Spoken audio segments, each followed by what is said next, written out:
out. Very fittingly, Clifton set me up a little bit. American Dreams and St. Louis Realities. What it means to live in St. Louis, given economic mobility and what we know about economic mobility.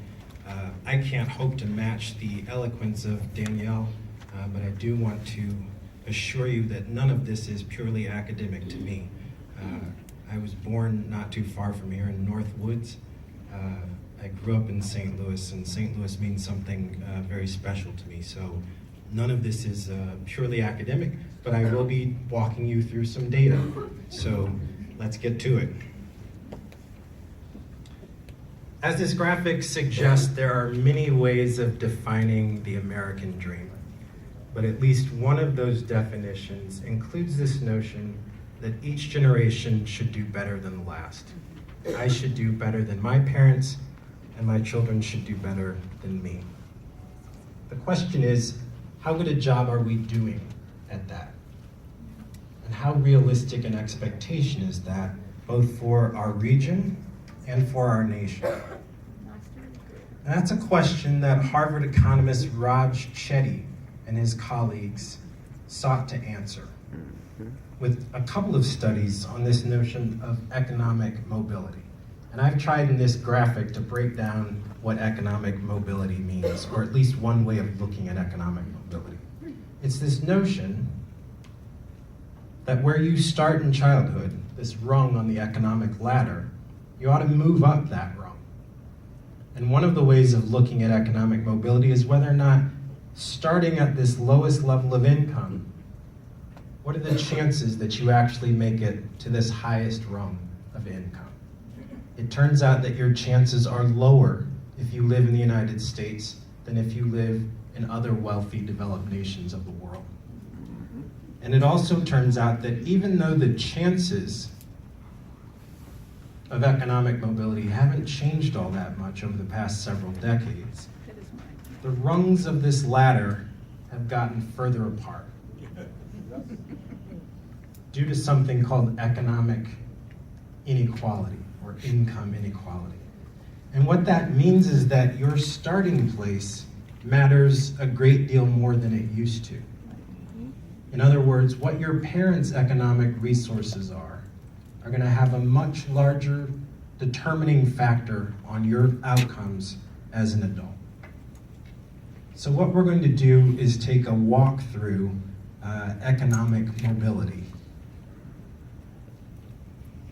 It also turns out that where you live in the United States determines your probability of economic mobility. This is the same kind of probability that we were talking about before, of moving from that lowest rung on the ladder to that highest rung on the ladder.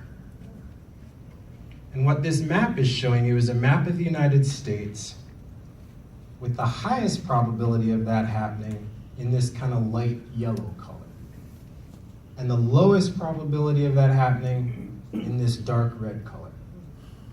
And you can see that the southeastern portion of the United States, also where the highest African American population in the United States is, has the lowest probability of that kind of mobility. And that includes where we live. In fact, of the 50 large metropolitan areas that Raj Chetty looked at, St. Louis ranked in the bottom 10, number 42 for economic mobility.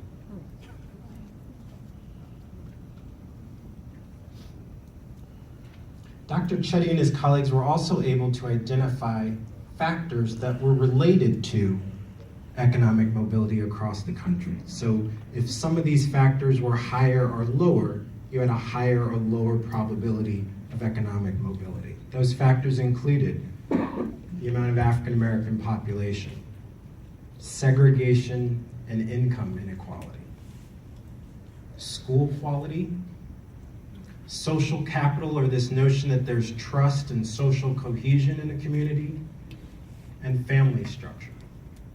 We're going to look at each one of these in turn.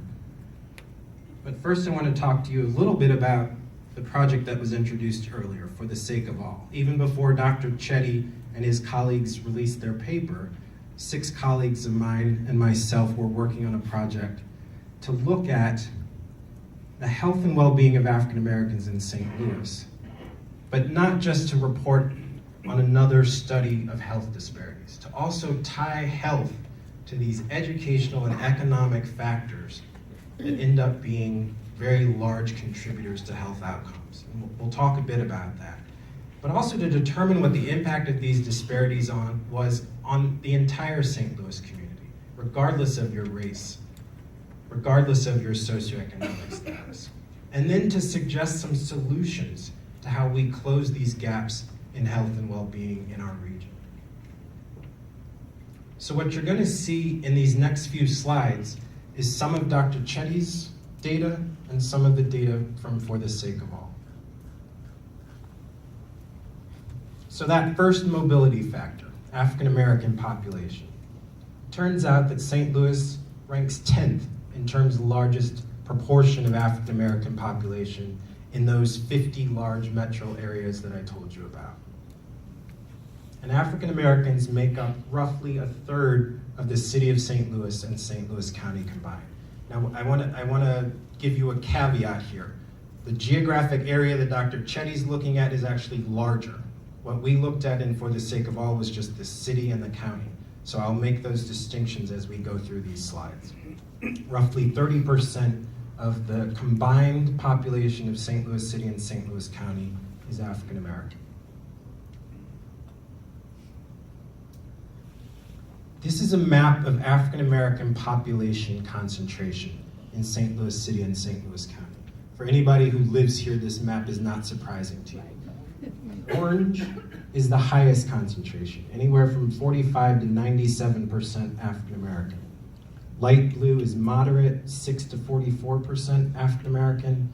Dark blue is the lowest, 1 to 5% African American. This is a map of poverty, concentrations of poverty in St. Louis City and St. Louis County. And what I always say when I show this series of maps is notice how the orange stays orange, and the light blue stays light blue, and the dark blue stays dark blue.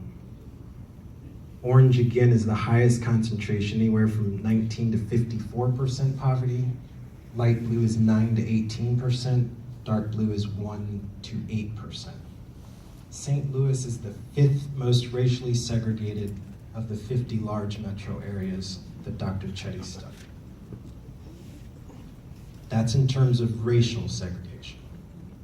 And this map is kind of a stark picture of that.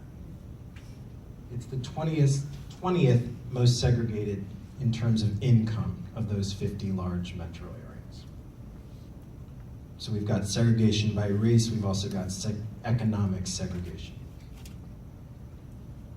That third mobility factor, income inequality, which is just the difference between people who have high levels of income and people who have lower levels of income. What we know is that St. Louis has the 29th highest income inequality among the bottom 99% of the population when we looked across those 50 metro areas. And the reason that we look at the bottom 99% is, as Ray just said, we're factoring out the Bill Gates and the billionaires and just looking at that bottom 99%, the regular folks, right? 29th highest income inequality. Whites have more than twice the median income of African Americans in the city of St. Louis and St. Louis County combined. And that's For the Sake of All data. And this is just showing you the numbers. It's actually more than twice in the city of St. Louis, a little less than twice in St. Louis County. Median income, just as a refresher on your statistics, is the exact midpoint where half the population has more, half the population has less.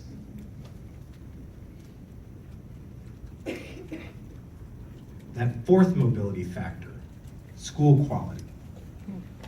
This is a map of high school dropout in St. Louis City and St. Louis County. Again, where the orange is the highest, anywhere from 8 to 20%, light blue is 3 to 7%, dark blue is 0 to 2%. 1 in 10 African American 9th through 12th graders dropped out of school in 2012. St. Louis ranked 20th out of 33 cities that reported and had full data in terms of high school dropout, even after we control for parents' level of income. And it ranks 15th of 48 for teacher-student ratio at about roughly 17.2 to 1. So slightly better on that ranking. Dr. Chetty and his colleagues used religiousness and rates of violent crime as indicators or markers for this notion of social capital or social cohesion. St. Louis has ranked 20th of the 50 large metro areas in terms of the percentage of the population that identified as religious. But it ranked 14th out of 46 cities or metropolitan areas reporting crime data in terms of the rate of violent crime. And what we reported in For the Sake of All, and what you can see in this graphic, is that African Americans have a homicide death rate that is 12 times that of whites in the city of St. Louis and St. Louis County combined. And finally, the last mobility factor was family structure. St. Louis has the 11th highest rate of children being raised by single mothers of the large 50 metro areas, and 65% of African American households with children under the age of 18 are headed by single mothers in St. Louis City and St. Louis County combined.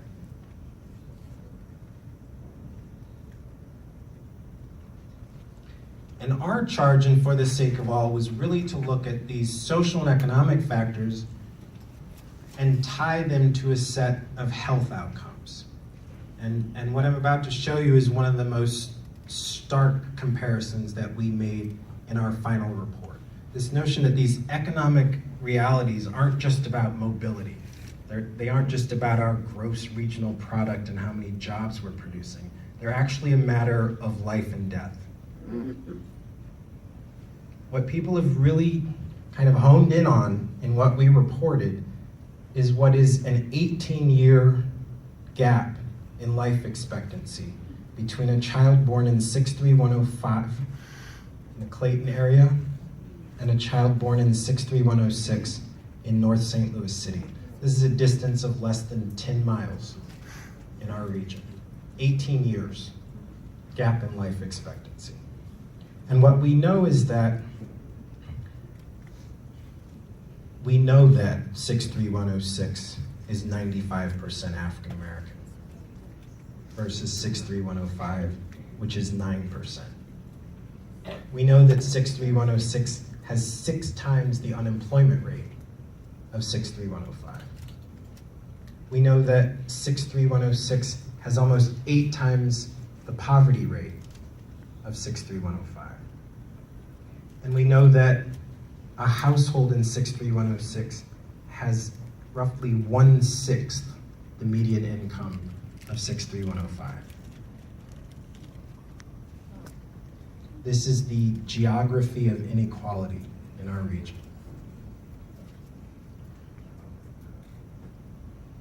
When you just look at the income distribution of African Americans in the city of St. Louis and St. Louis County combined, you see that 44% of African American households are subsisting on less than $25,000 a year in the city and the county combined.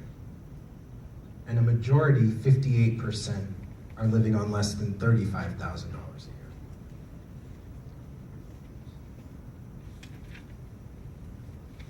We also reported in For the Sake of All over 3 times the rate of poverty for African Americans in St. Louis City and St. Louis County combined. And nearly 4 times the unemployment rate. African Americans have nearly 4 times the unemployment rate of whites in St. Louis City and St. Louis County. And my dear friend Rebecca Bennett noted in a way that I hadn't looked at our data, that if you look at the unemployment rate that we reported in our final report, you've got Great Depression level unemployment among African Americans, while whites are sitting at roughly 6% unemployment. So Clifton talked about a tale of two cities, a tale of two wallets. You have one population living in the Great Depression and another population recovering from the Great Recession. And in another stark set of data that we reported, we noted that 1 in 6 deaths among African American adults 25 years or older was attributable to poverty or having less than high school education in a single year. And just for context, for us in St. Louis, that's enough lives to fill 7 Metrolink cars. And it has an economic impact of $3.3 billion. So even though we should care about shortened lives, we also need to note that this is costing everybody. This is costing our entire region.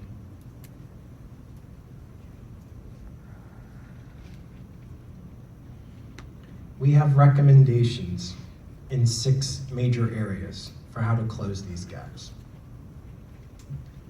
First, investing in quality early childhood development for all children. And the quality is key there. Not just early childhood, not just daycare centers, but high quality early childhood. Every dollar we spend on high quality early childhood returns $7 to society. Some estimates as much as $17. And we know that children who've been exposed to high quality early childhood intervention 30 and 40 years later have better health outcomes. They're at decreased risk for things like diabetes and heart disease. I say all the time that there aren't many things in social science for which I'm prepared to say that the jury is in. The jury is in on early childhood development. Helping low to moderate income families create economic opportunities. And I'm glad that Ray brought up child development accounts. One of our recommendations